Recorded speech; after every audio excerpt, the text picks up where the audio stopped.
প্রথম সারির গণমাধ্যম প্রথম আলো বিক্রির প্রক্রিয়া মাঝখানে থেমে যাওয়ার পর আবার নতুন করে শুরু হয়েছে এটি বিক্রয় সংক্রান্ত সমালোচনা। গত বুধবার এবং বৃহস্পতিবার গুলশানের একটি বাসায় প্রথম আলো বিক্রয়ের ব্যাপারে আলাদা আলাদা দুটি বৈঠক অনুষ্ঠিত হয়েছে বলে কিছু গণমাধ্যমের বরাত দিয়ে জানা গিয়েছে। বৈঠকে মিডিয়া স্টারের সিংহ মালিকের প্রতিনিধিরা উপস্থিত ছিলেন। গত বুধবারের বৈঠকে স্কয়ার গ্রুপের কাছে প্রথম আলো বিক্রির আনুষ্ঠানিক প্রস্তাব পেশ করা হয়। এই প্রস্তাবে বলা হয়েছে, প্রথম আলোর বর্তমান বাজার মূল্য 500 কোটি টাকার বেশি। তারা প্রথম আলোর 73% শেয়ার বিক্রির জন্য 500 কোটি টাকা মূল্য নির্ধারণ করেছে। এছাড়াও যে প্রতিষ্ঠান বা যিনি প্রথম আলো কিনবেন তার জন্য কিছু শর্ত জুড়ে দেওয়া হয়েছে। যেমন, প্রথমত, প্রথম আলোর মিডিয়া স্টারের সিংহভাগ শেয়ার যিনি কিনবেন তিনি প্রথম আলোর সম্পাদকীয় নীতি পরিবর্তন করবেন না।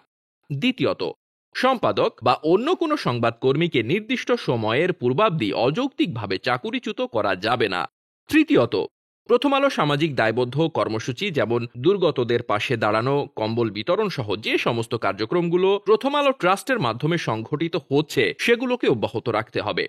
চতুর্থত, প্রথমা, বন্ধু সভা, কিশোর আলোর মতো প্রথম আলোর অন্যান্য উদ্যোগগুলোকে বন্ধ করা যাবে না, সেগুলোকে অব্যাহত রাখতে হবে। এছাড়াও পঞ্চমত, সম্পাদক ও প্রকাশকের শেয়ার বিক্রি হবে না। প্রথম আলোতে সম্পাদক এবং প্রকাশক মতিউর রহমানের একটি নির্দিষ্ট পরিমাণ শেয়ার রয়েছে। এছাড়া বাকি শেয়ারগুলো ট্রান্সকম গ্রুপের মালিকদের। লতিফুর রহমানের মৃত্যুর পর মিডিয়া স্টারে সিমিন রহমান ছাড়াও তার মা শাহনাজ রহমান এবং বোন সাজরে হকের কাছে অবশিষ্ট শেয়ারগুলো রয়েছে।